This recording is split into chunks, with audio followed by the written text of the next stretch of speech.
it's an uphill battle for Google to really expand. How does that play out in terms of this as a business for Google? Well, I think it's probably more of an experimental business at this point for Google. It's certainly not going to, supplant their core search business, as you mentioned right at the top. But clearly, Google brings, a lot to the table here in terms of technology and in terms of capital. So, it could be, tens of billions of dollars to wire up the country for, fiber optic cable to really bring the highest speeds. Do they want to do that? We don't know. As you all reported, they recently announced that they're going to potentially enter 34 additional markets. So that becomes a very serious competitor to many of the cable companies and the telco companies out there who really do depend upon broadband as the growth part of their business.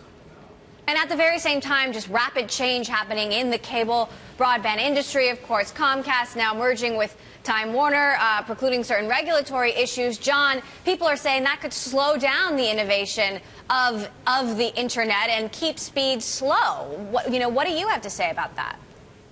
Well, immediately when you saw Comcast and Time Warner get together, people said that Comcast had well positioned itself in this story of the future of TV. And then, behind closed doors, people say, "Oh no, really? Is that going to hurt the innovation story?" So I think from Google's perspective, you put a little bit of heat on the traditional cable players. There's no doubt about it. Whether it's to provide faster speeds, which is ultimately good for Google's business, or to just keep them on their toes for other stuff, like the fact that you've got broadband players that want to charge, this whole net neutrality issue, players like Netflix for how much of those services are coming down their pipes. Google is coming down your pipe all the time, and as a result, there's the pressure that Google might have to pay more to these broadband players as part of that. Well, if you can build your own network, then you're pushing the ball back into their court. A lot of strategy here.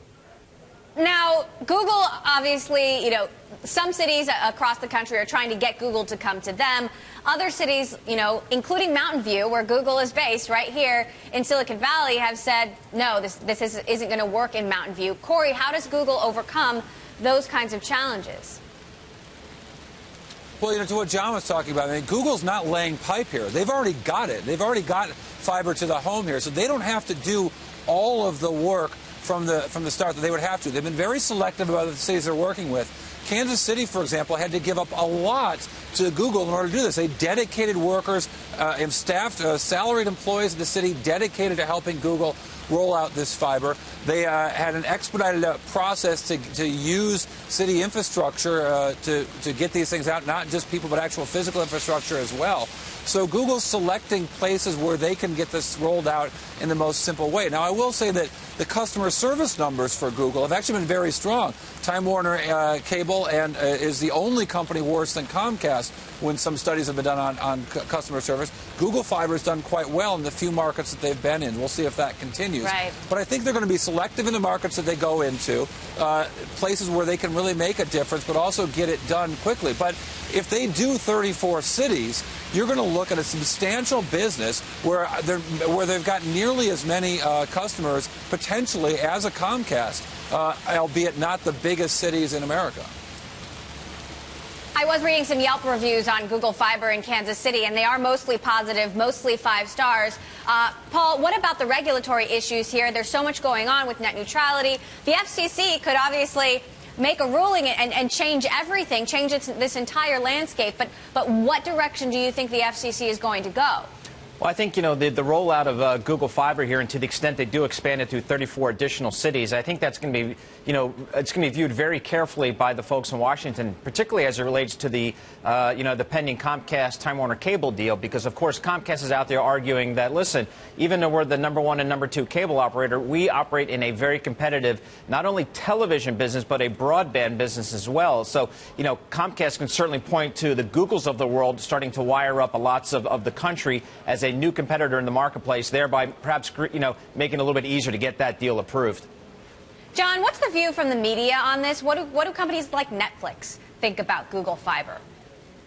Well, I think the traditional media companies love this. They have that cliche of content is king, and they can roll that out when you've got something like Google Fiber. Think about a company like Disney. All of a sudden they can say, great, we get paid by traditional cable players, satellite players, we are getting paid by Netflix, and now we can get paid through Google Fiber. And because Google Fiber doesn't have that scale just yet, maybe they will end up in tons of cities, but because they have less scale, despite being a big company, they end up paying higher rates to media companies like Disney than what the traditional cable players are doing.